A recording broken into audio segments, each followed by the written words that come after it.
Well, good evening, and welcome to Christ Church Cathedral. My name is Ansley Tucker. I am the Dean, and really pleased to invite you to welcome you to this, the last of our 6 concerts in a series called Earth Songs, Music for Climate Justice. Each of these concerts has been environmentally themed in some way, and this evening, I think it's pretty obvious, Holst's The Planets.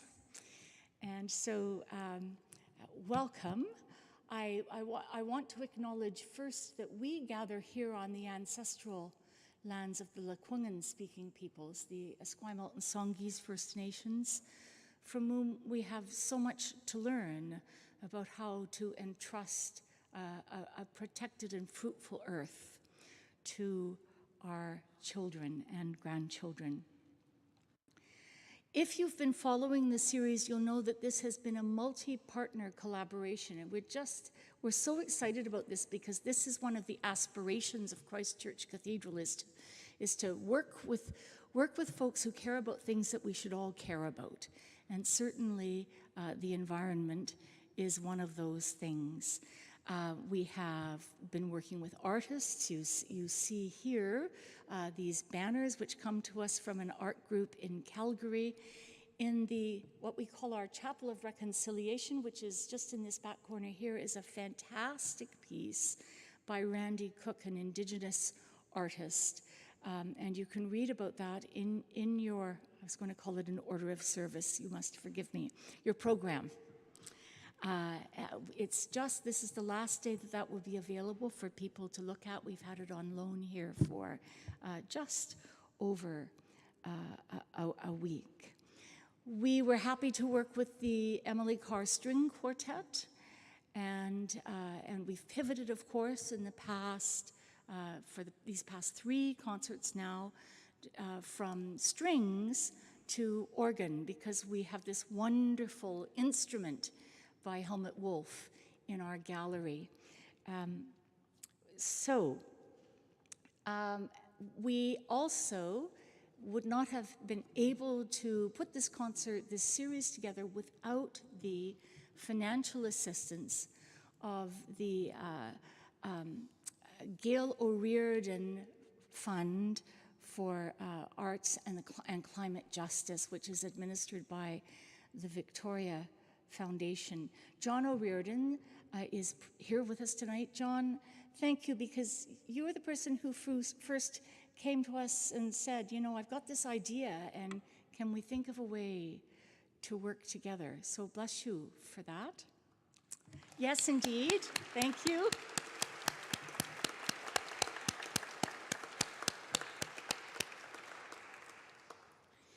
Tonight, we also have another partner for this concert, which is the Canadian International Organ Competition. And in just a moment, I'm going to invite their artistic director, Jean-Willy Kuntz, to come and say just a few words about the work of that competition. But before I do that, I also want to acknowledge that tonight we will be welcoming singers to this concert, both from Christ Church Cathedral, and we call ourselves First Church Quadra Street. And Second Church Quadra Street is just up the road, St. John the Divine, who also have a very fine choir. And those 2 singers from both of those choirs will be joining in the Neptune movement of the planets. Now, here's the problem when I don't read my notes and I just talk off the top of my head. I hope I haven't left out anything terribly important. What was that? I did that already. Sue. I did. Thank you.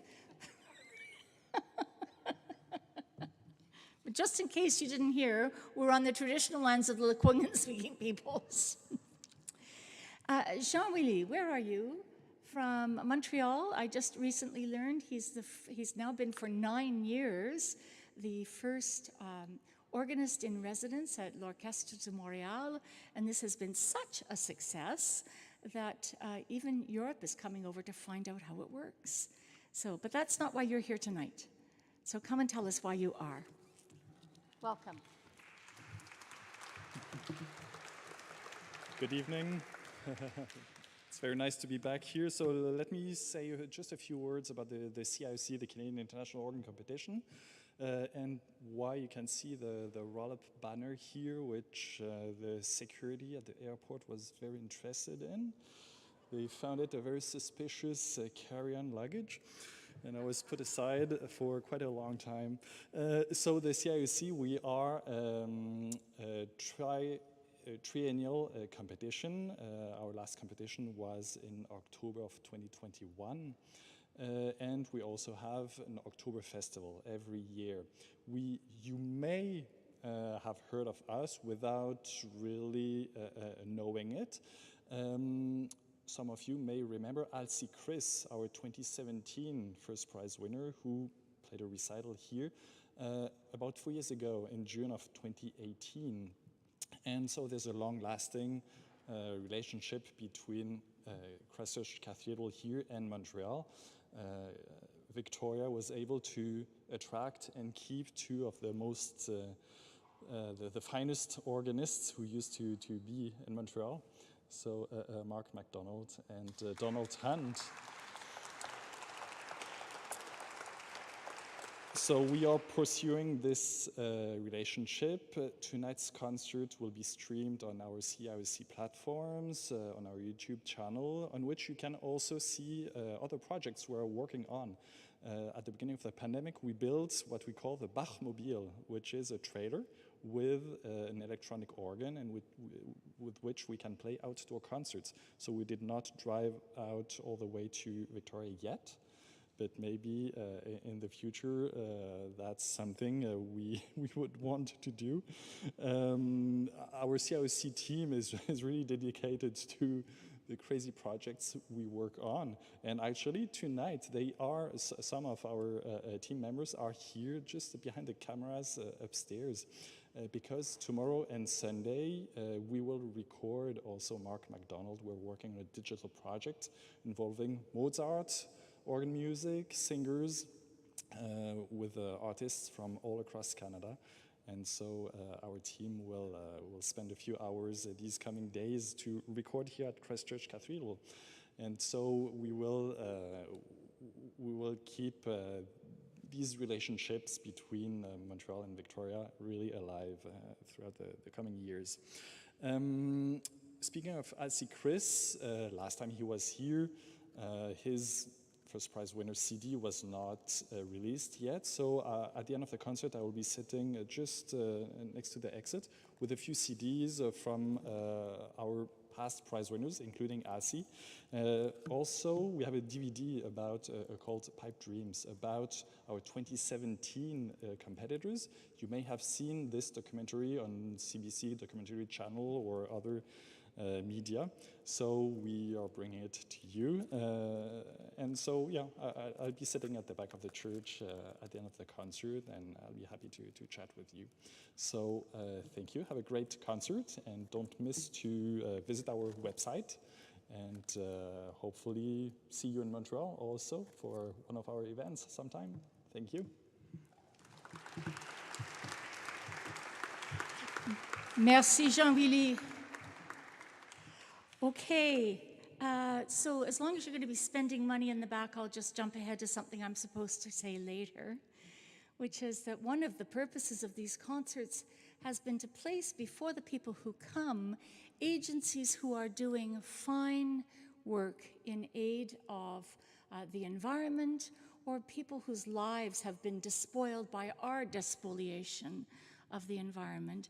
And we have asked each evening if our keynote speaker would nominate an agency for our consideration.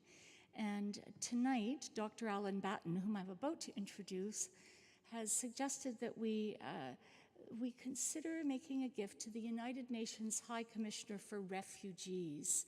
And I will leave it to you to to read the information in the leaflet that kind of makes the connection between what might not initially seem an immediately environmental concern and the fact that so much of our life is intertwined with the way in which we treat each other and the environment itself. Alan Batten, this is an all Christ Church Cathedral evening. Alan Batten is an astronomist who is also a member of this, a very valued member of this community for many, many years, longer probably than almost anybody who still comes to the cathedral,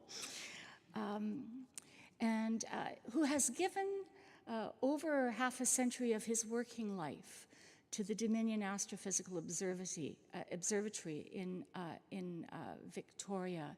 He is a widely published scholar with a particular interest in the history of astronomy, also in the relationship between science and religion, and is just a really fine and interesting person to listen to. And again, you can read more about his accomplishments and education and all of those good things in your program, but I think what you really want to do right now is listen to Dr. Alan Batten.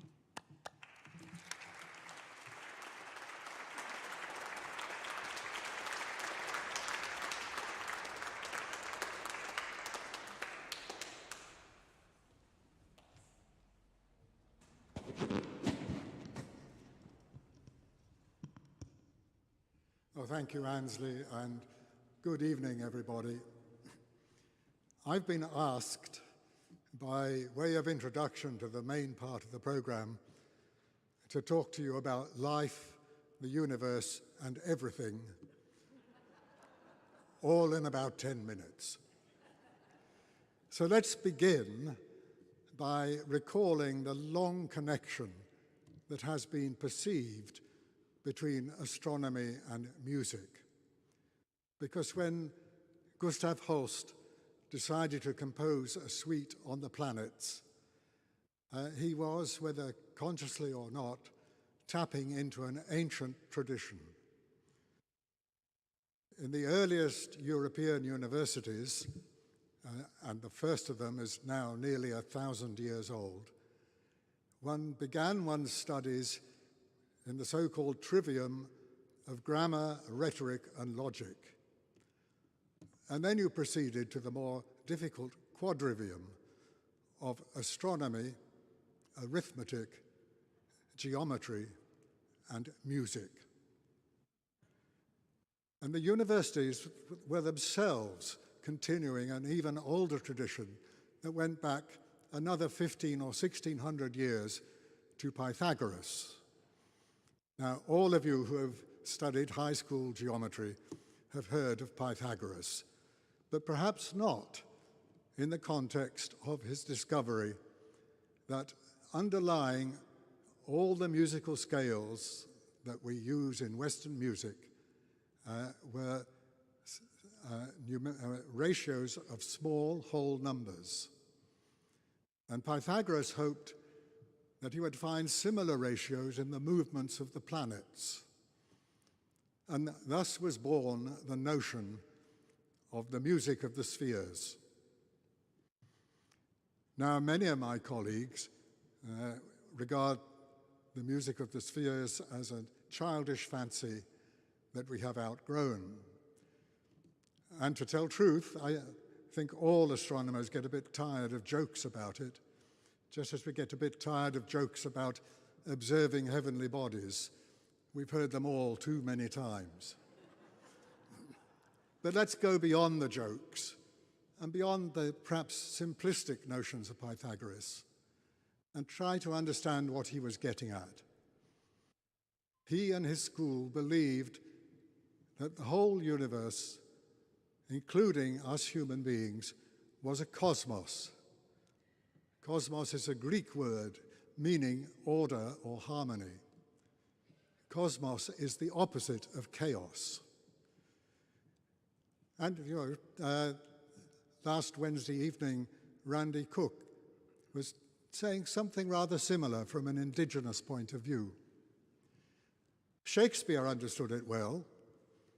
In The Merchant of Venice, Lorenzo and Jessica are watching the night sky together, and Lorenzo says to his lady love, "There's not the smallest orb that thou behold'st, but in his motion like an angel sings, still choiring to the young-eyed cherubims."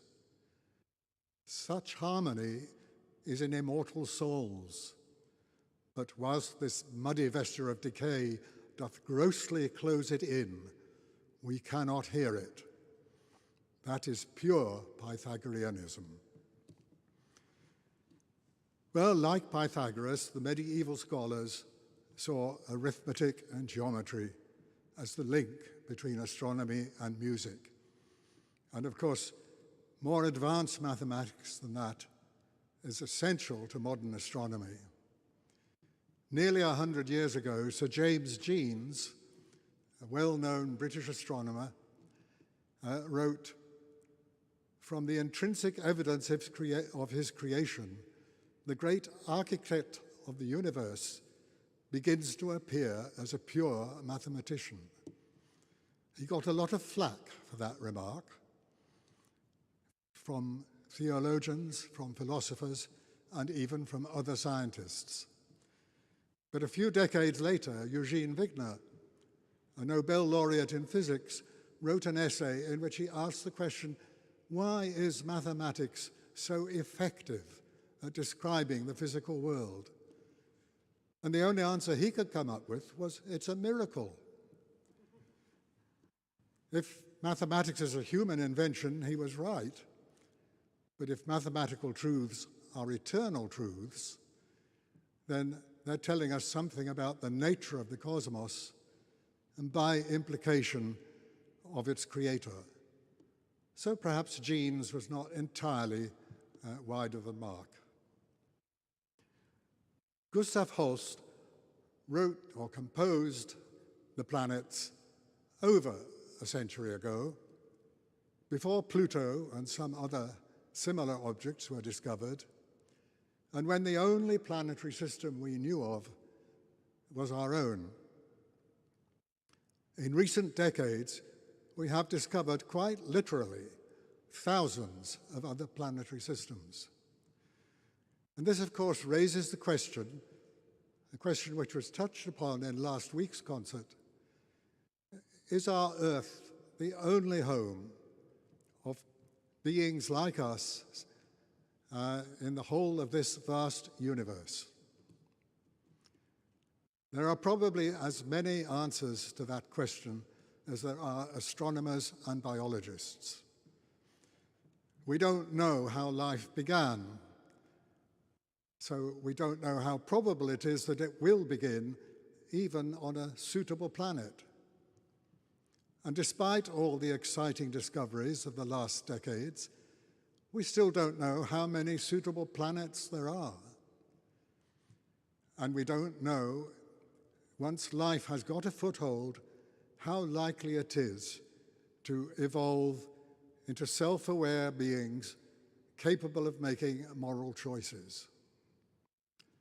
My own view, for what it's worth, is that the universe is indeed so vast that there are probably many places where beings more or less like us have evolved and do exist. But I personally doubt if there are any others in our own galaxy. I could be proved wrong about that by tomorrow. But if I am right, we may never know for certain if there are other beings like us in the universe, and meaningful communication with any that there may be will be almost impossible. So, therefore, we should comport ourselves as if we were unique in the universe. For in us, if nowhere else, the universe has become self-aware. We have indeed eaten of the fruit of the knowledge of the tree of the knowledge of good and evil. But that was not the disobedient act that the old story says it was. It was our destiny. We may be physically insignificant in this vast universe, but we have the God-given ability to explore that universe, to ponder questions about its meaning and purpose, and to make moral choices. And this moral self-awareness of the universe is something too precious to be cast away, whether by thermonuclear warfare or environmental catastrophe. The universe took 13.8 billion years to produce us, and we owe it to the universe not to annihilate ourselves in the next few decades.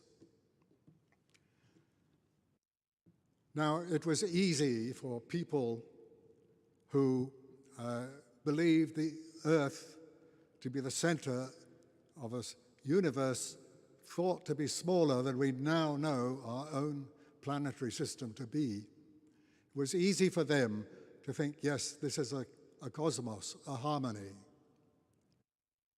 We read of black holes colliding with each other.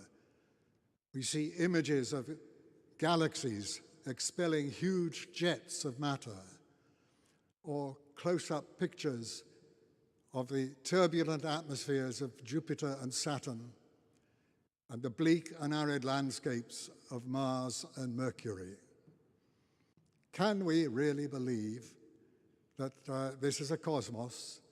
It often looks much more like chaos than cosmos. Well, the very effectiveness of mathematics, to which I referred earlier, ensures that there is indeed a kind of order in the universe. But you need to know a little bit more mathematics than Pythagoras' arithmetic and geometry fully to appreciate that. Perhaps for most of us, it's more to the point that artists and poets and musicians are all finding inspiration in these very images, in which they see a strange kind of beauty. Yes, perhaps the cosmos is indeed in harmony, but from our vantage point inside it, we can sense that only vaguely, as Lorenzo said to Jessica. I want to leave you with a few lines from one of the later poems of Alfred Lord Tennyson. They remind us that despite all our problems, we live on a beautiful planet, and we should keep it that way. And that is, after all, the message of this whole series of concerts. They also, as it happens, come to my mind whenever I hear the Venus movement of Holst's suite. Hesper Venus, were we native to that splendor, or in Mars, we should see the globe we grown in, fairest of their evening stars. Could we dream of wars and carnage, craft and madness, lust and spite, roaring London, raving Paris, in that point of peaceful light? Might we not, in glancing heavenward on a star so silver fair, yearn and clasp the hands and murmur, would to God that we were there. Thank you. Now it's time to enjoy Mark's interpretation of Gustav Holst's vision of the music of the spheres.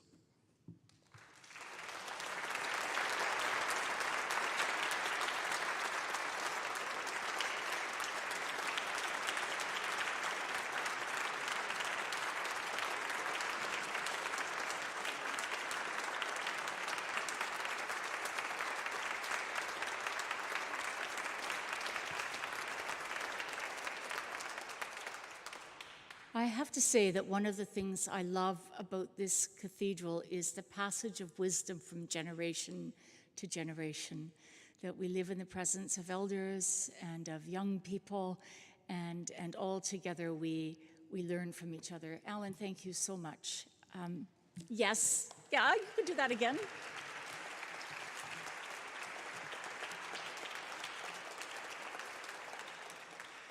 I was casting my eye over my notes, and I'm supposed to tell you how to contribute to the UNHCR. You can do it by any number of means. Most of these are listed in your program. We do also have a donation terminal in the, we call it the narthex. It's the vestibule, the foyer of the cathedral, just over here. And as long as you have your reading glasses on, you'll be able to see how to do that. It is my pleasure to call now upon another doctor, Dr. Mark McDonald. He's very shy about that. He doesn't tell people, but who is the Assistant Director of Music and the Principal Organist, I would say, here at Christ Church Cathedral, and as Jean-Willy suggested, has come to us from Montreal. He is, besides just being a very nice person, an accomplished harpsichordist and organist, a teacher, an international recitalist, and we've been privileged to have him here since 2019. And all I want to say before he starts to play is, he's not for sale. So keep your hands off, he's mine. Mark, over to you.